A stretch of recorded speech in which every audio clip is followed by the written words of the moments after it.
My name is Carol Berkin, and I'm going to talk to you today about the role that women played, or the many roles that women played in the American Revolution and the fight for independence. Most of us were raised in school with this version of the revolution. First, a group of very well-educated and talented men in the colonial assemblies and colonial governments rose up and protested British policy, and they wrote erudite treatises on the rights of Englishmen, and then when England wouldn't agree, they decided that they would rebel, and they formed an army, and they fought for 8 years, and then they created a government, and we all lived happily ever after. They were all men all the time. Where were the women? It's a bizarre question to have to ask, considering that the American Revolution was a home front war, a war that lasted 8 years, fought in towns and villages and cities, actually in people's backyards, on their farms. And there's only two explanations for the sense we have that women didn't know what was going on or didn't care. I always picture them walking out of their house to hang up their laundry, and there's a battle going on in their yard, and they don't even notice. They hang up their sheets and they go back into the house. Now, either they were all on Xanax, or they were all catatonic. Well, the answer is that they simply weren't included in most of the history books until 1980, which is really a rather shocking thing to admit. Throughout most of the 20th century, the history of the revolution was the history of generals, noble soldiers, Patrick Henry saying, "Give me liberty or give me death," John Adams, and every once in a while you'd get a little mention of Abigail Adams, who said, "Remember the ladies." No one was really sure what that meant. Well, I want to talk to you today about a very different aspect of the war, which is the aspect in which women were major participants. And it begins as early as the Stamp Act. The men did protest in the colonial assemblies against the law, but the English were not very interested in their protest. What did they care what a bunch of colonial yokels had to say? They needed money and they were going to raise it. The Americans got very clever and they said, "That's the way you feel about it. We're going to boycott your goods." Now, they didn't say boycott because that word wasn't invented until the 19th century. They had to say non-importation and non-consumption, but the idea was the same. We're not going to buy any English goods. We're not going to drink any of your tea. We're not going to buy any of your cloth, and we'll show you. Well, that really worked.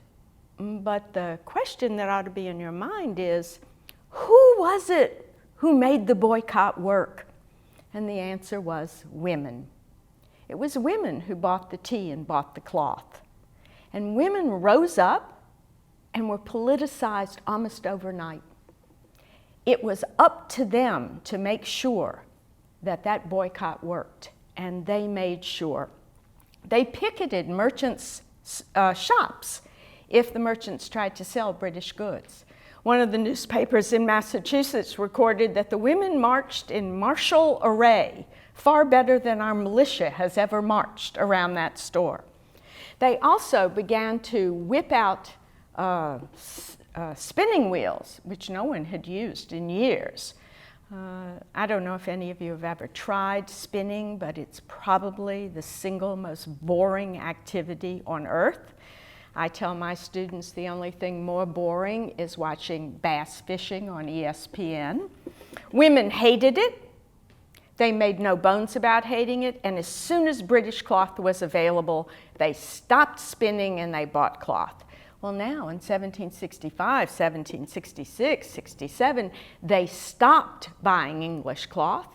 They whipped out those spinning wheels, and sometimes 100 women would gather on the lawn of a minister's home, and they would spin what they called liberty cloth. Now, that tells you that they understood that this was a political action. They called themselves the Daughters of Liberty.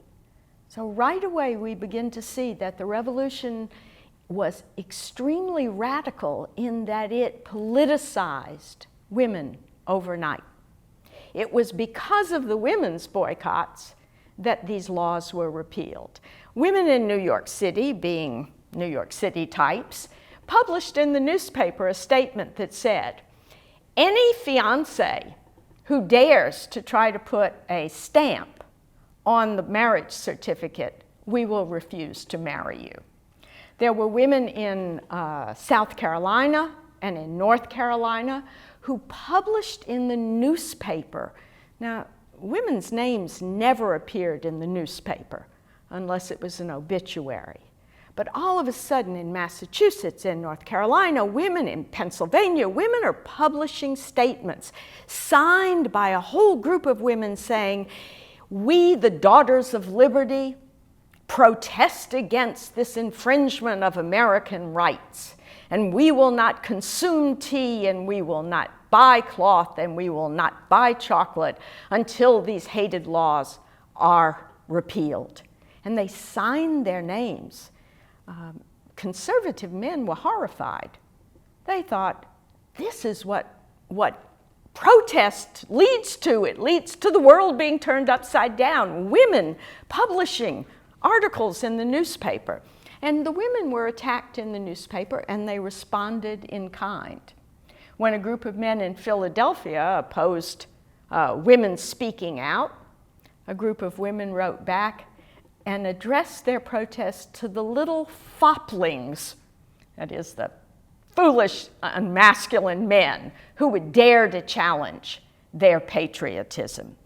In North Carolina, a group of very elite women in Edenton got together and signed a statement and very explicitly said, we are doing this of our own accord. We're not doing this because our husbands told us to. We're not doing this because this is what our husbands think. We're doing this because we believe in American liberty.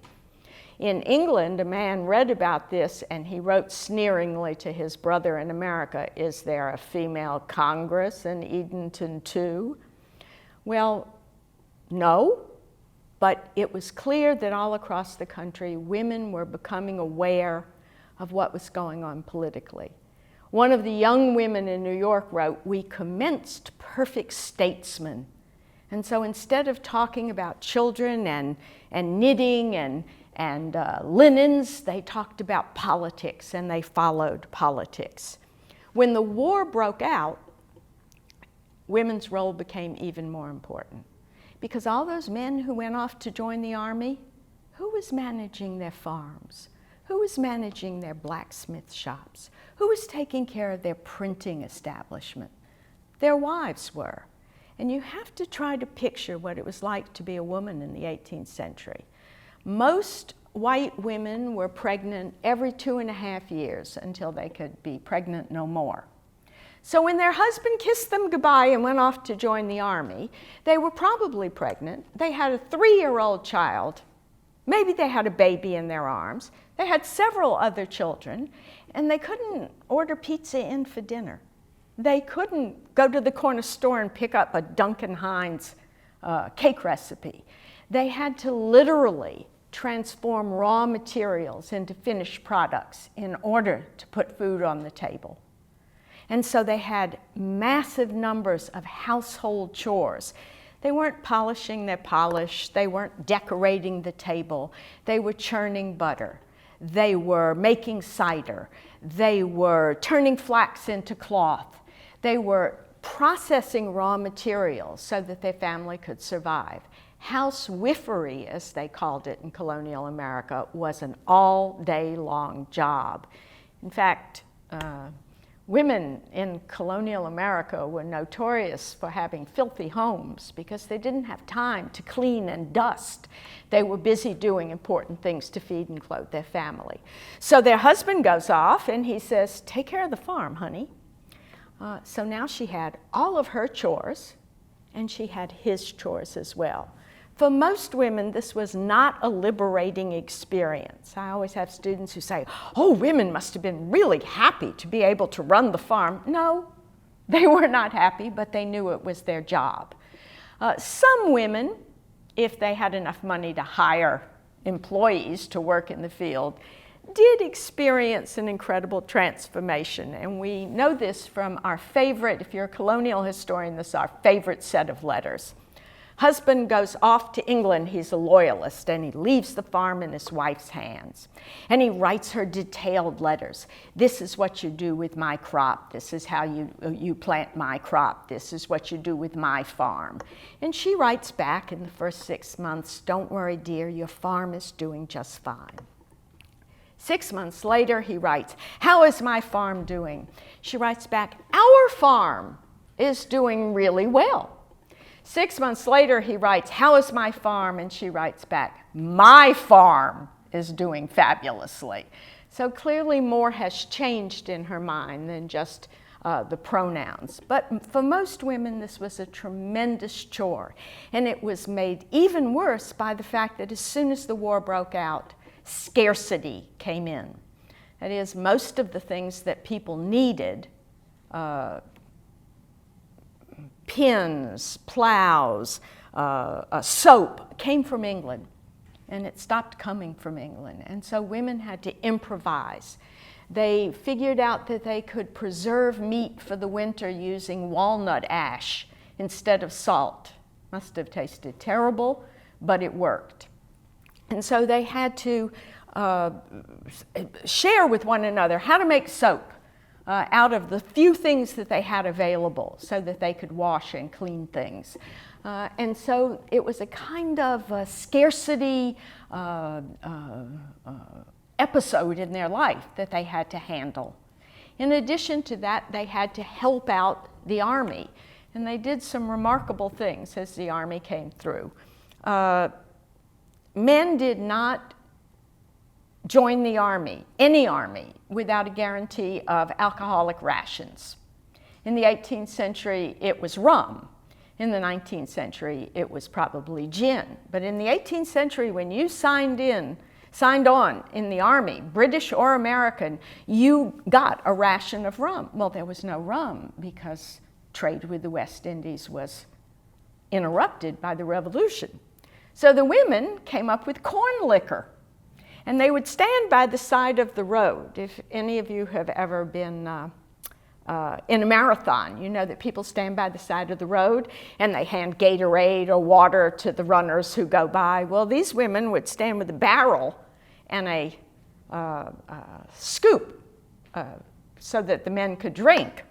It wasn't so sanitary, but people didn't have individual cups and saucers and silverware in the 18th century unless they were very wealthy. And so they would stand by the side of the road with this corn liquor. And as the American army would march by, they would ration out this alcohol to the soldiers. And there were commanding officers who said if it hadn't been for that, there would have been a great many more desertions than they actually had. So women were suppliers and they were preservers. They preserved that farm because otherwise there would be nothing for a man to come home to. As armies marched across the land, these women were victims often of warfare. When the British Army came through, they took the cattle, they took the supplies that had been put away for the winter. In many cases, they took the furniture out of women's homes and burned it for warmth in their encampments. One woman said, they took the very buckles off my shoes. They looted anything of value that they could find, the soldiers did, and the commanding officer simply requisitioned cows and chickens and wheat that had been put aside, flour, bread, anything, any provisions that the women had.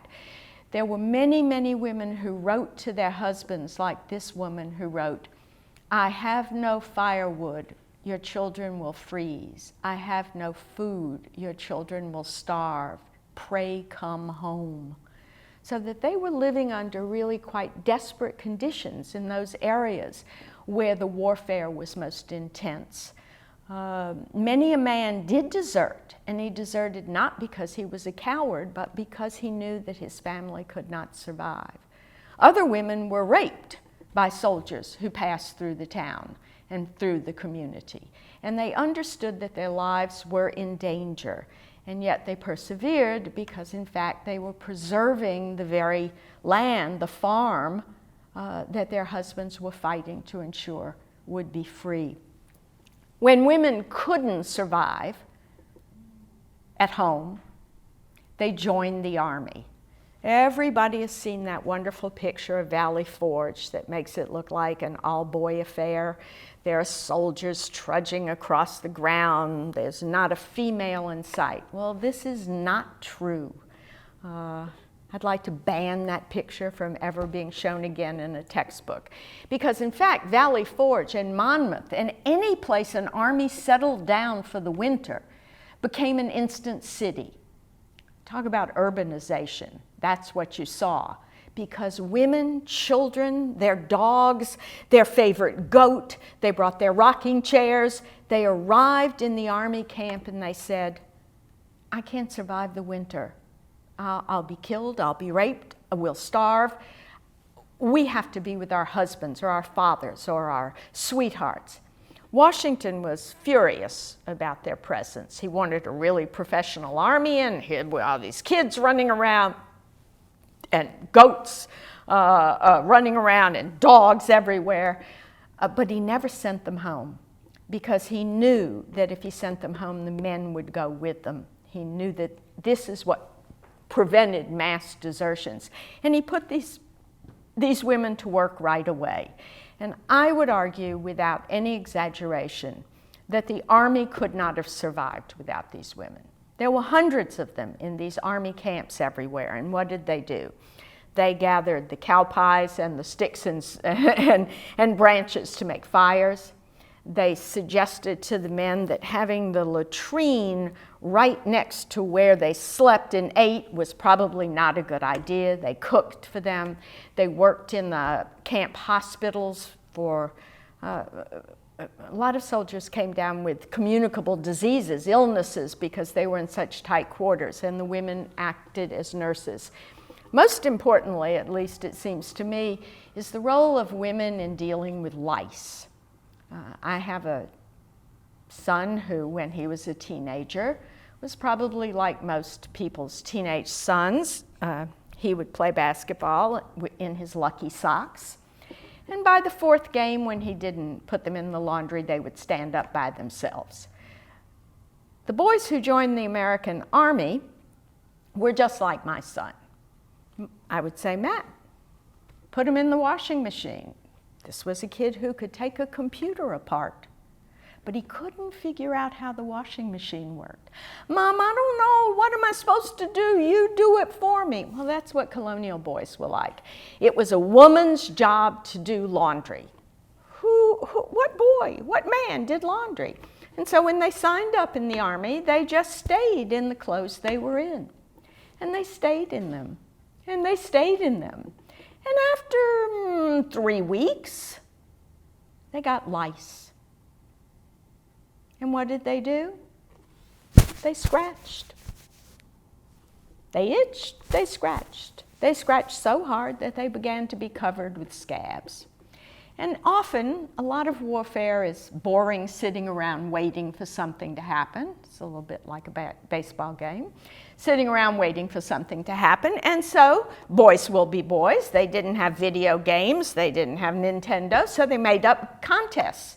And what was the contest? One of the favorite contests? They would take hot tar, and they would throw it at the lice. And then they would count up who had killed the most lice. Well, that was a wonderful game, except now they not only had scabs, they had burns all over their arms and their legs. In any company, in any regiment, you were likely to have several young men who were not battle ready. Well, when the women showed up in the camps, they took care of that. They washed the clothes. They got rid of the lice. They suggested very sweetly that throwing tar at their arm was probably not a good idea. And they preserved the health of many of these young men who otherwise would not have been battle ready. Every military officer understood their value, and when there weren't enough camp followers, they went out into the neighboring communities and they paid laundresses, they paid women to come in and take care of the men's uniforms and the men's clothing. So women played a critical role with the army. They were called camp followers. When I first started doing this research, I thought all camp followers were prostitutes. But that's not who was in the camps. The women in the camps were the wives, daughters, and sweethearts of the men who were fighting. Sometimes the women themselves fought. We can't even figure out how many women dressed up as men and enlisted in the army. My students say, well, how could they not tell a man from a woman? Puberty didn't happen as early as it does today. And the average 16, 17-year-old boy who enlisted probably didn't have more than peach fuzz on his cheeks. So it was easy for a woman, if she had breasts, to tie them down and cut her hair short and pass herself off as a man.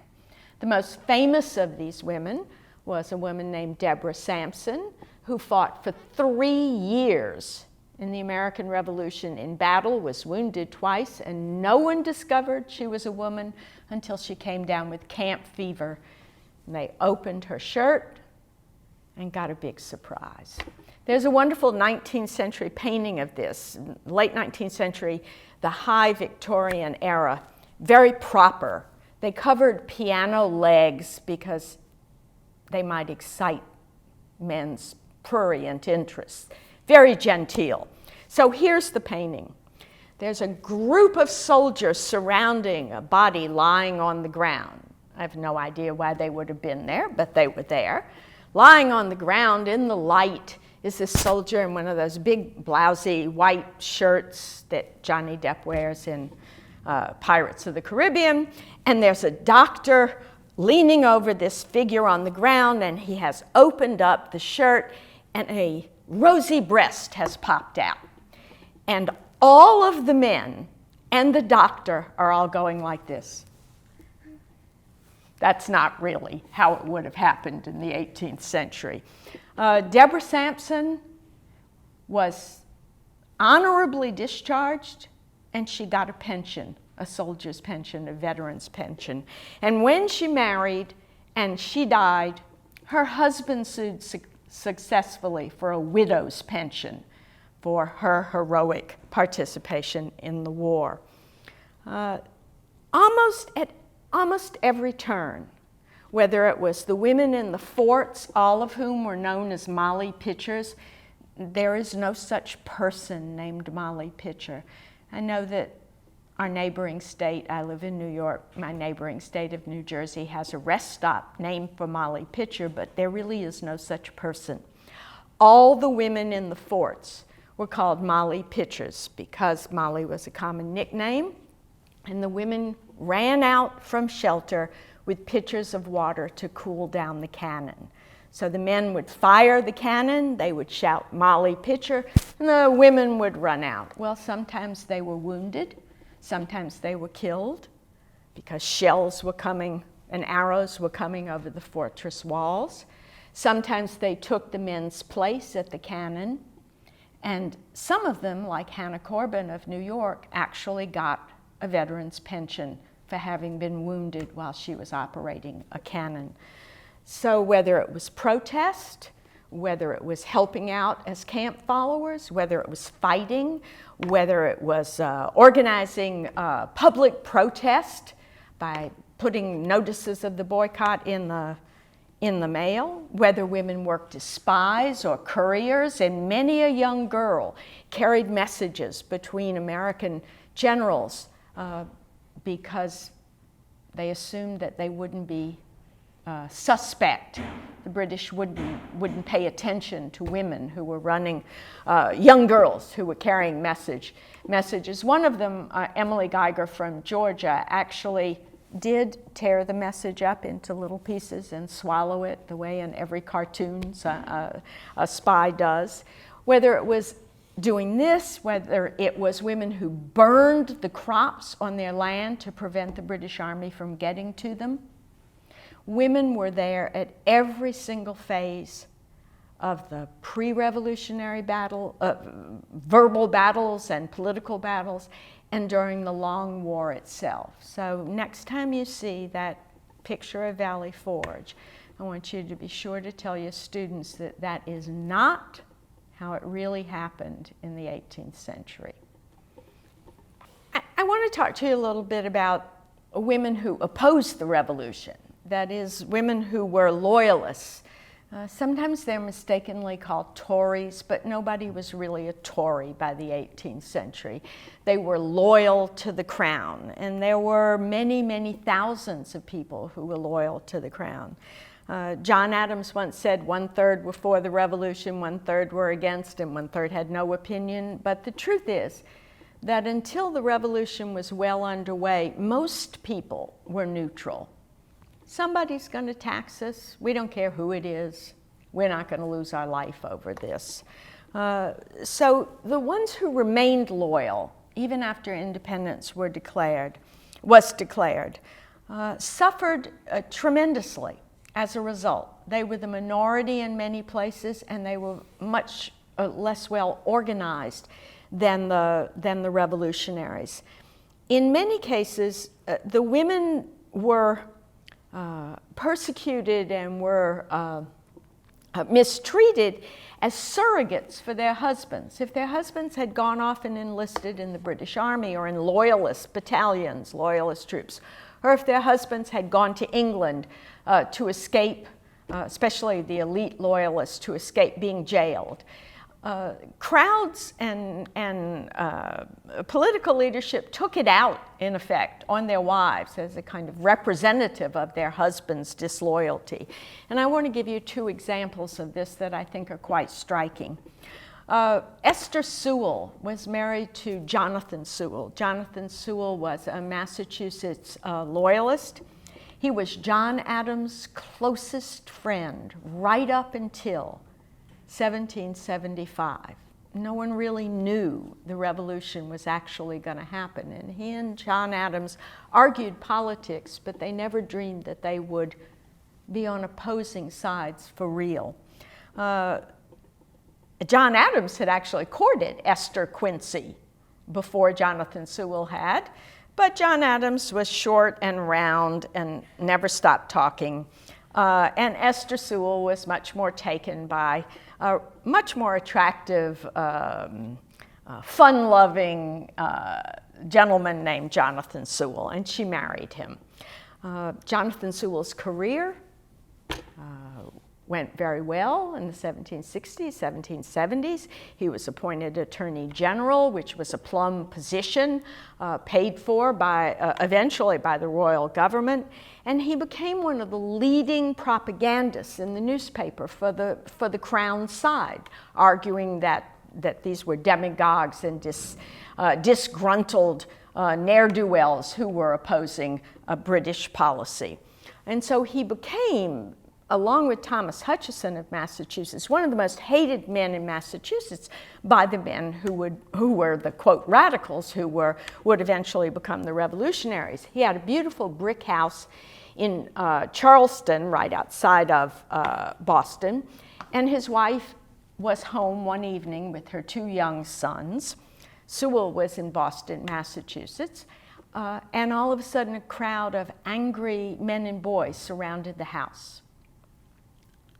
They were demanding that Jonathan Sewell come out so they could hang him. They wanted to wreak their revenge on a man who had written so many articles in the newspaper defending the king and defending Parliament. Esther Sewell went to the door and she said, he's not home, he's in Boston. Rocks began to hit the windows of the house. The crowd became more and more unruly, and Esther realized that she and her sons were in danger. She was a very clever woman. She came back to the door and she said, "My husband isn't here, but I'm sure he would issue this invitation to you. Why don't you come in and go down to the wine cellar and take some refreshments?" They came in, they drank up most of the wine, and they left, and Esther was safe. But it must have been an extremely frightening experience because the men in that crowd were her neighbors.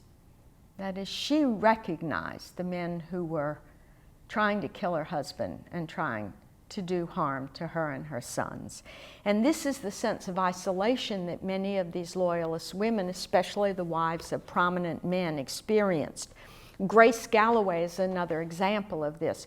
Joseph Galloway, her husband, had been in the Continental Congress, and at the last minute he said, I cannot break my vow of loyalty to the king. And immediately Pennsylvania radicals came after him, and he fled first to New York, where the British Army was, and then to England, where also Jonathan Sewell would eventually go. He left Grace Galloway behind because, like many Loyalist men who were wealthy, he thought that if his wife was there on the property, they would be, the revolutionaries would leave that property alone. Most of them were wrong about that. Now, Grace Galloway was not a woman of the people. Her father was one of the wealthiest men in Pennsylvania. Her husband was a prominent man, and she was a snob. There's no getting around it. She was quite a haughty woman. And she said that this revolution has nothing to do with me. I am a Grodin and a Galloway, and I'm untouchable. It turned out that that wasn't true. First, she tried to guarantee that the property she had brought into the marriage from her father would be safe. If they wanted to confiscate her husband's property, that's fine, but hers should be safe. And she lost that battle.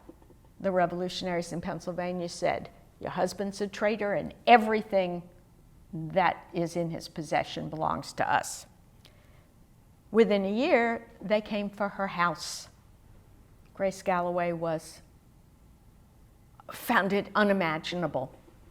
She tried to stand them off. They picked her up by her elbows and they put her out on the street. She wound up living for several years in abject poverty in a rented room. Eventually, she went to New York, where the British were in control, New York City, and she died there literally brokenhearted, but also never understanding what the revolution had to do with her. Other women understood what the revolution had to do with them, but they too suffered abuse. Women who were not members of the elite. Their homes were burned. Their possessions were taken in small towns everywhere. Committees of safety, as they were called, demanded loyalty oaths, and if the husbands left, or if the husbands refused, or if the husbands went to join the British troops, the wife and all the possessions were fair game to the revolutionaries. Some women were beaten by their neighbors for having the wrong political views, and in some very sad cases, women who went to their own parents asking for refuge were told, you're a traitor to your country's cause, we don't want to have anything to do with you. So the isolation that many of these women in small towns and farming communities felt must have been extraordinary. They leave behind really very touching stories. Hanna Ingram, for instance, was a young girl. Her father was a Loyalist, and he enlisted in the British Army. Her farm was ransacked. They took all the livestock, and her 4-year-old brother begged them not to take his pet lamb, and they took it anyway because he was a traitor. The women who sought to leave and find refuge either in Canada or in the British forts or in New York were often prevented from doing so unless they agreed to pay an exit fine. That is, they had to pay to leave their homes, and they had to pay all their expenses for the trip. Sons over 12 in those families were required to stay behind and serve in the Revolutionary Army. So that was the cost. You could leave, but you had to leave behind any sons that you had who could serve in the military. Now, the revolutionaries had a dilemma. Should they let these women and her children go? Because if they went and joined their husbands, that would lift the morale of the Loyalists. And it was entirely possible that they would bring information that could be harmful to the revolutionaries. What the mood was in the town, how many men were armed, what kinds of supplies they had. So maybe we shouldn't let these women escape. Maybe we shouldn't let them go.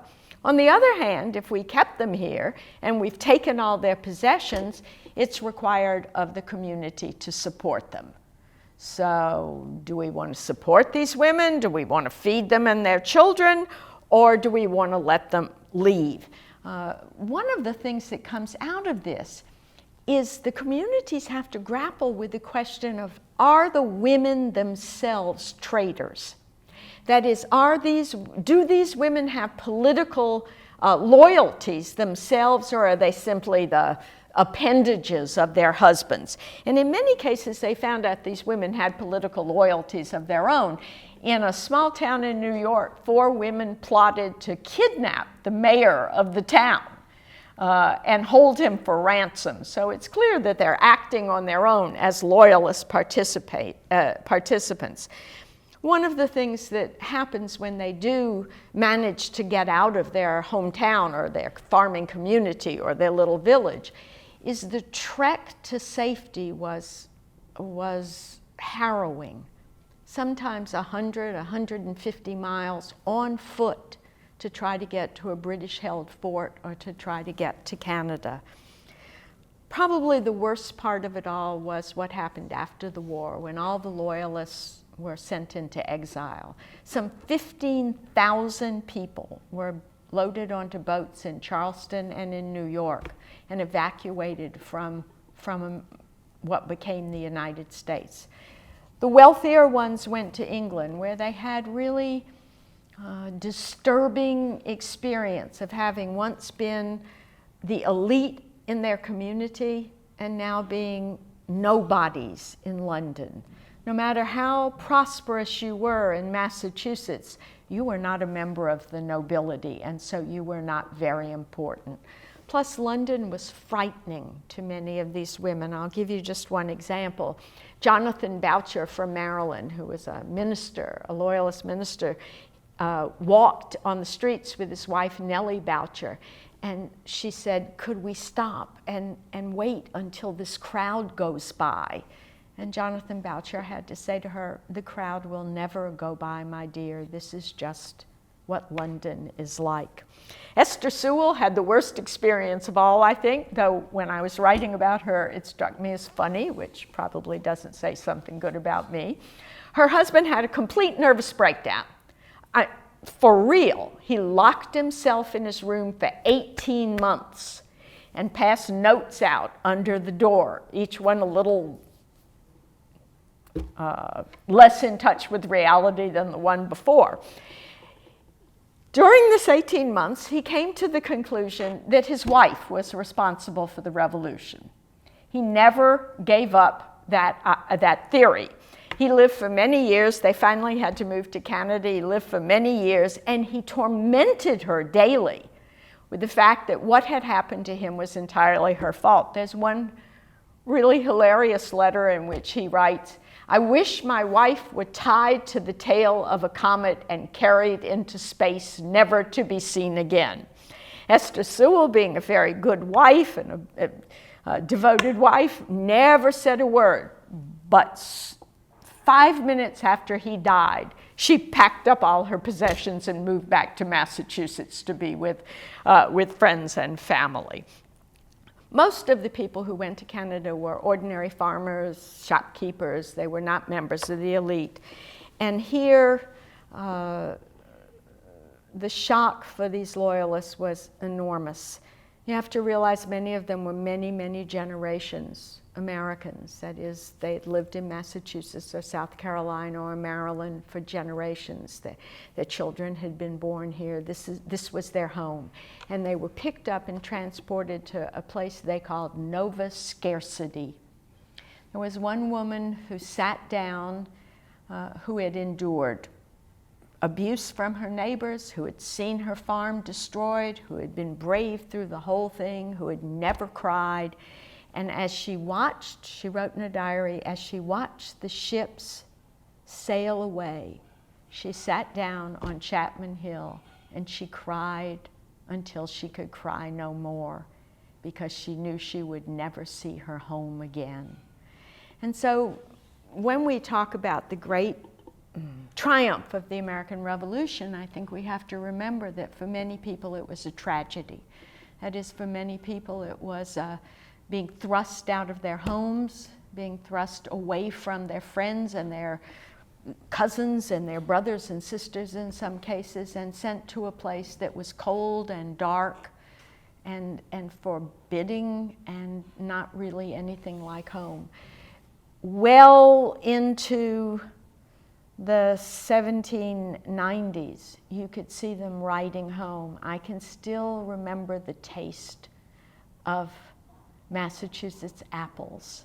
I can still remember the smell of magnolias. That is, they really, really missed their home. The point about this, I think, to remember, is that the American Revolution was a real civil war. More than the Civil War, what we call the Civil War, because there it was North against South. The American Revolution, Esther Sewell's sister, Dorothy, married John Hancock. It is within the same family, among her brothers, the Quincy brothers, 2 were Loyalists and 1 was a revolutionary. So that whole families were torn apart. People never saw their mothers and fathers again. It wasn't just, oh, those people over there. It was their own flesh and blood were now their enemy. And I think nothing drives this point home more than to see the diaries and letters of these Loyalists who would write home to relatives and say, I still miss my home. I wish I could return. I wish I could go back. I wish this had never happened to me. And so you can't forget that the American Revolution was a tragedy for thousands and thousands of women and men.